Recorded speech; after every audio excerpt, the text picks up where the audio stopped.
특별히 추수감사주일이어서 그 앵콜로 한 곡 더 했습니다.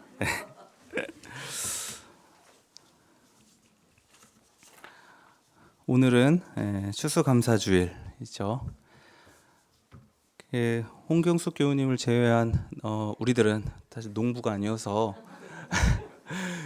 추수감사주일이 해당이 안 되는 것 같기도 하지만 사실 이날은 한 해를 돌아보면서 또 감사를 고백하는 주일입니다. 돌아보면 참 고마운 일들이 참 많습니다. 세민족교회가 저와 함께 목회를 한 지 지금 이제 2년 반 정도 된 것 같은데요. 무엇보다 감사한 것은 우리가 참 힘든 시기를 버티면서 함께 지냈는데 이제는 언젠가부터 우리 안에 또 따뜻함이 스며들더니 서로를 향한 신뢰와 사랑이 점점 그 모습을 드러냈다는 것입니다. 오늘도 불렀는데 요즘 우리 예배 안에서는 그 하늘나라 바로 여기 이 노래를 부르죠. 아까도 제가 이렇게 보니까 그 신하진 교우님은 눈물을 훔치는 것 같았어요. 눈물이었는지 눈곱이었는지 모르겠지만 저도 가끔 이 노래를 여러분과 함께 부를 때면 정말 하늘나라에 와 있다는 생각이 들면서 울컥하기도 합니다. 사람들은 하늘나라라고 하면 죽어서 가는 천국을 많이들 떠올립니다. 한번 천국을 그림으로 그려보라고 하면은 사람들은 보통 뭘 그리죠? 땅은 구름으로 그립니다. 그리고 집은 왠지 모르겠는데 황금으로 된 집을 그리기도 합니다. 황금성에 도착하지요 이런 노래들도 있죠. 아세요? 황금성에 도착하지요 이런 노래 모르세요? 그런가요?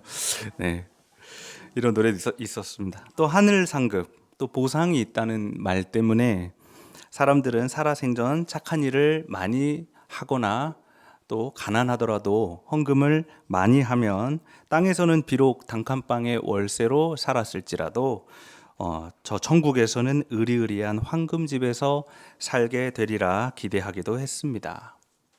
그런데 그렇게 되면은 그 하늘나라에도 결국에 빈부격차가 있다는 말 아니겠어요? 정말로 하늘나라에는 황금이 있을까? 한번 질문을 던져봅니다. 오늘 예언자 학개가 성전 재건에 대해서 우리에게 말합니다. 유다라는 나라는 이미 바벨론에게 멸망을 당했습니다. 사람들은 포로로 끌려갔고 그 성전은 무너졌습니다. 그로부터 50년이 지났습니다. 새롭게 등장한 페르시아 제국은 통치 방법을 관용적으로 바꿉니다. 그것은 각 지방의 종교와 전통을 그대로 인정하고 거기서 데려온 포로들을 다시 그 땅으로 돌려보내서 그곳의 지도자로 세우는 것입니다. 페르시아가 각기 종교와 문화가 다양한 그 지방들을 직접 다스리는 것보다 그 땅에 조금 더 익숙한 사람들, 그러나 친페르시아 성격을 갖고 있었던 그 사람들을 그 자리에서 세우면 통치가 조금 더 쉽지 않겠어요? 이스라엘의 포로들은 그렇게 귀환했고 이제 그들은 고향 땅의 성전을 다시 세우려고 합니다. 그런데 문제는 그 땅에 남겨진 사람들이 있었다는 것입니다. 그 남겨진 사람들은 전쟁이 훑고 지나간 그 버려진 땅에서 50년 동안 나름 열심히 살고 있었거든요. 그런 그들에게는 이 페르시아에서 귀환한 사람들이 그 유다 사람들이 반가울 리가 없었습니다. 성전 없이도 옛날의 율법 없이도 새로운 질서를 이루면서 잘 살고 있었는데 다시 성전을 세우고 다시 그들 위해 군림해서 그 율법으로 옛 질서를 확립하려고 하는 저 페르시아의 신하들이 마음에 들 리가 없죠. 그런 상황에서 예언자 학개는 그들에게 이렇게 말합니다. 50년 전에 찬란했던 그러나 무너져버린 그 성전은 이제 너희들 눈에는 하찮게 보일 것이다. 왜냐하면 너희들은 50년 전에 그 성전을 본 적이 없기 때문이지. 그러나 이제 하나님께서 모든 것을 뒤흔들어 놓을 것이니 모든 민족의 보화가 이곳에 모일 것이다. 이 새로운 성전 안에는 보물로 가득 차게 될 것이다. 학계가 그들을 설득하고자 기껏 꺼낸 것이 금은 보화입니다. 어쩌면 이런 예언들 때문에 사람들은 계속해서 하나님을 오해합니다. 하나님이 사람들처럼 돈을 좋아한다고 생각합니다. 하나님이 사람들처럼 큰 부자가 되고 싶은 그런 분이라고 생각합니다. 그래서 하나님의 집은 호화롭고 금은 보화로 가득하다고 그런 생각을 합니다. 그러나 여러분, 이런 거짓말에 속지 마십시오. 돈은 사람들이 좋아하는 것이지 하나님이 좋아하는 것이 아닙니다.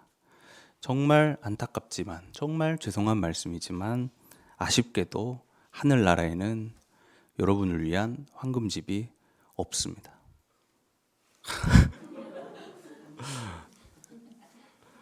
하나님에 대해서 거짓말을 늘어놓는 사람들은 언제 어디에나 있습니다.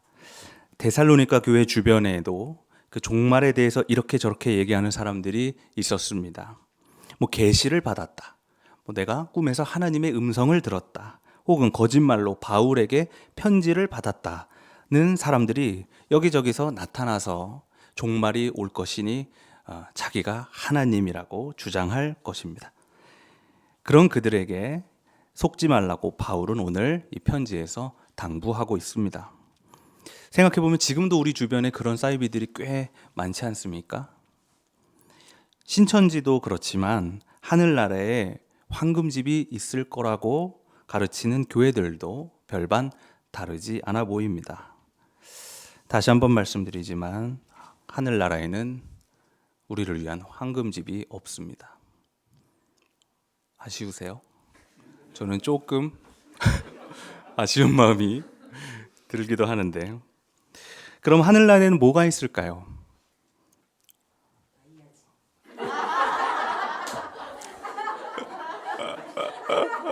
제가 거기까지는 생각을 하지 못했는데, 천당 위에 분당이라고 하는데 아파트가 있을까요? 무슨 집이 있을까요? 오늘 누가복음에서는 부활을 믿지 않는 사두개파 사람들이 예수에게 논쟁을 걸어옵니다. 당시 율법에는 형이 자식 없이 죽으면 그 아내가 그 형의 동생과 결혼을 해야 했습니다. 7형제가 있었습니다. 그런데 형이 자식 없이 죽어서 그 둘째 동생과 결혼을 했고, 그 둘째 동생도 죽어서 셋째와 결혼을 했고, 쭈루룩 내려갑니다. 그래서 7형제와 다 결혼을 했고 다 죽었습니다. 이 여자는 결혼을 몇 번 했죠? 7번이나 했습니다. 자, 이제 여기서 문제입니다. 부활 이후에 이 사람들이 8사람이 다시 다 살아난다면 이 여자는 누구의 아내입니까?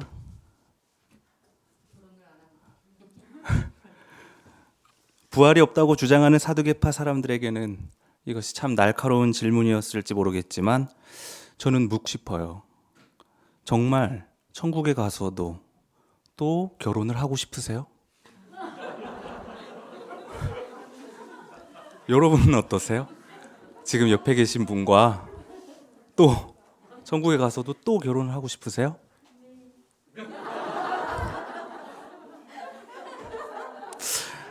끔찍한 소리입니다. 그 여자한테도 먼저 결혼을 할 건지 말 건지 물어봐야 하는 거 아닙니까? 오늘 예수님도 같은 생각이었는지 이렇게 말합니다. 부활한 사람들은 결혼하지 않는다. 네. 아멘. 결혼 제도는 하나님이 아니라 사람들이 만든 것입니다. 더구나 당시에는 여성을 동등한 사람으로도 보지 않고 재산으로 보았습니다. 그렇기 때문에 결혼, 부동산, 사유재산 이런 것들은 결국 사람들을 위한 것들입니다. 하늘나라에는 우리의 욕망과 불평등, 편견과 탐욕이 들어갈 자리는 없습니다. 예수께서는 오늘 그렇게 된 하나님의 자녀들, 그것을 믿는 그 사람들, 그 부활한 사람들을 보고 마치 사람이 아니라 천사와도 같다고 했습니다. 예수께서 말씀하십니다. 너희들이 그렇게 좋아하는 모세도 하나님을 보고 이렇게 말한다. 아브라함의 하나님, 이삭의 하나님, 야곱의 하나님. 이 말은 무엇입니까? 아브라함의 하나님은 아브라함이 죽고 그의 아들 이삭의 하나님이 됩니다. 그 이삭과 동행하던 하나님은 이삭이 죽고 그 아들 야곱의 하나님이 되죠. 아브라함과 이삭과 야곱은 하나님과의 이 관계 안에서 서로 연결되어 있는 것입니다. 이 하나님 안에서 그들의 죽음은 더 이상 단순한 죽음이 아닙니다. 예수께서 그 다음에 38절에서는 이렇게 분명히 말씀하십니다.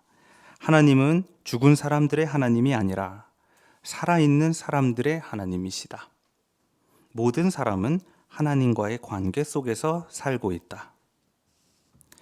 사후에 나를 위해 마련된 황금집이 없다면, 죽어서 가는 천국이 없다면, 혹은 저 자식을 위해 마련된 지옥이 없다면 기독교를 버릴 사람들은 생각보다 많을 겁니다. 그러나 생각해 보십시오. 그들이 붙잡고 있었던 하나님은 죽은 사람들의 하나님 아닙니까? 죽은 사람들을 위해 천국을 마련하시는 그런 하나님 아닙니까? 그러나 하나님은 죽은 자들의 하나님이 아니라 살아있는 사람들의 하나님입니다. 모든 사람은 하나님과의 관계 속에서 살고 있다. 이 말을 계속 생각해 보면 참 멋진 말입니다. 모든 사람들은 사나 죽으나 하나님과의 관계 속에서 살아 있습니다. 아브라함과 이삭과 야곱이 죽지 않고 하나님 안에서 이 사두개파 사람들과 함께 살았듯이 십자가에서 죽었지만 다시 부활하신 예수 그리스도께서 지금 우리와 함께 사는 것입니다. 오래오래 연명하며 살더라도 거짓된 삶을 산다면 그것은 살아도 살아있는 것이 아닐 것입니다.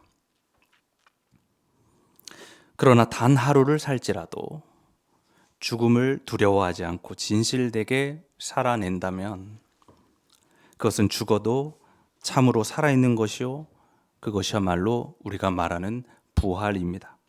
그래서 부활신앙은 이 삶과 죽음 사이의 경계를 허뭅니다. 부활신앙 앞에서는 죽음에 대한 두려움도 없으며 삶에 대한 여한도 없습니다. 그러므로 그 경계가 허물어지는 곳, 그 하나님의 자녀들이 만나는 곳, 바로 지금 여기 이곳이 바로 하늘나라입니다. 구름 위 혹은 우주 저편이 하늘나라가 아니듯이 물론 여기 교회 또한 하늘나라가 아닙니다. 여긴 그냥 망원동에 있는 건물이죠. 하지만 이제 그 누구도 이곳을 그냥 건물이라 할 수 없습니다.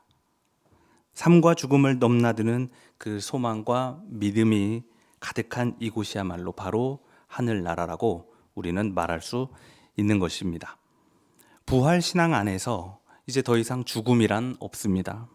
그러므로 그 신앙 안에서 죽은 사람들 또한 죽은 것이 아니라고 우리는 고백하는 것입니다. 우리가 장례식장에 가면은 뭐라고 말합니까? 우리 천국에서 부활한 몸으로 다시 만나자고 말하지 않습니까? 그 또한 결국 살아있는 사람들을 위한 것입니다. 남은 사람들은 삶을 포기하지 않고 그 믿음과 소망을 품은 채 살아갈 것입니다. 그러므로 삶과 죽음은 이 신앙 안에서 서로 연결되어 있습니다. 이제 더 이상 삶과 죽음은 둘로 나눠지지 않고 삶이 삶이고 죽음이 죽음이고 이렇게 분명하게 나눠지지 못합니다. 죽음 이후에 우리가 만나는 그 하늘나라 또한 반드시 이 믿음과 소망 안에서 이루어지는 줄로 믿습니다.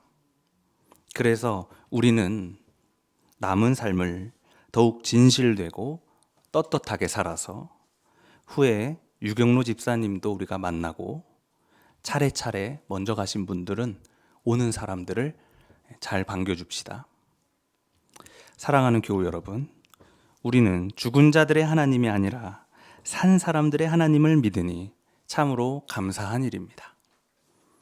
죽은 자들의 하늘나라에서 우리 또다시 이 황금집을 놓고 다투거나 마음 상하지 말고 우리 산 사람들의 하늘나라에서 우리 즐거이 노래 부르며 영원토록 살아갑시다.